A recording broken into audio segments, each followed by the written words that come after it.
As I said, Australia is not going to host the Australian Grand Prix, even though we were given another 4 months, November, to inoculate everyone that might be in any danger, get ready, make all the safety precautions we want. The Victorian Premier says it's not even going to be safe then, even though Formula One races have so far this year been held in half a dozen countries or more: France, Spain, Bahrain, Austria, Portugal, even Azerbaijan.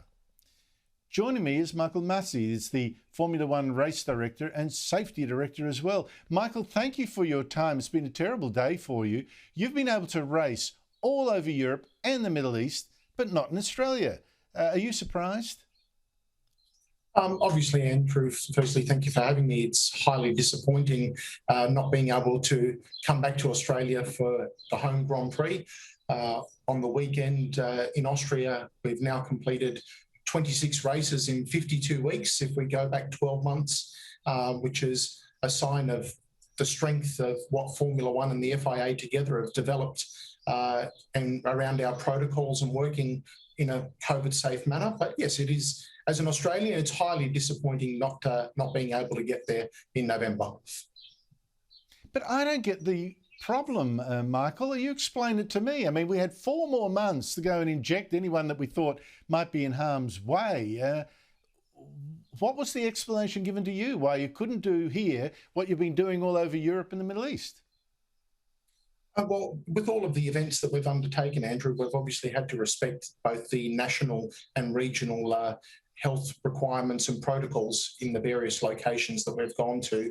And with the manner in which Australia has been dealing with the pandemic, the decision was made that from a risk perspective, that the risk was too high to bring, a travelling circus of 2,000 to 2,500 people in. From a Formula One perspective in particular, undertaking a 14-day quarantine is not feasible from a logistics perspective, with the events happening every second week or as we've seen recently, doing 3 events back to back. So from that perspective, we have to respect what both the federal and state governments in Australia have said. And, it's, yes, as I said, it's sad and disappointing from my perspective personally, but from the entire F1 fraternity, considering Australia is a destination that everyone loves to come to and an event that everyone thoroughly enjoys. Michael, I would assume that you could have offered, look, we'll have everyone vaccinated before they get here. They won't, that cuts the risk of transmission by a hell of a lot. Did you make offers like that?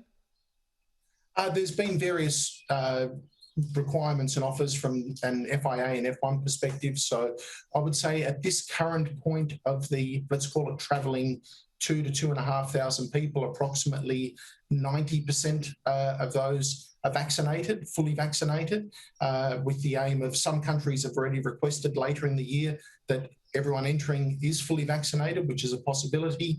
The ability to live in bubbles, let's call it, or small groups, which is what we currently do.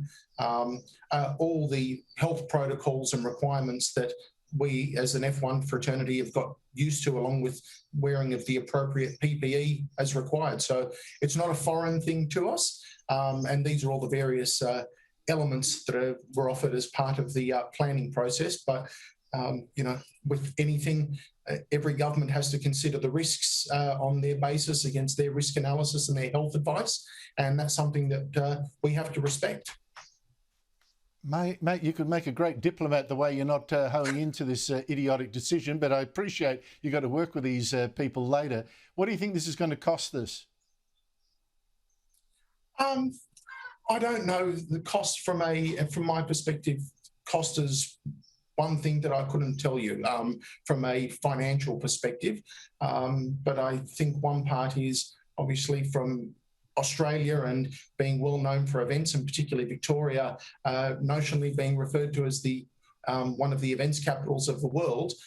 It's certainly something that we would have liked to have come back and sort of been a, let's call it the catalyst or a test case for a return, but that's not possible. And let's hope that we can get back next year in the early part of 2022 and show what Formula One's all about. And it's it's just always good to come home at any opportunity, to be fair.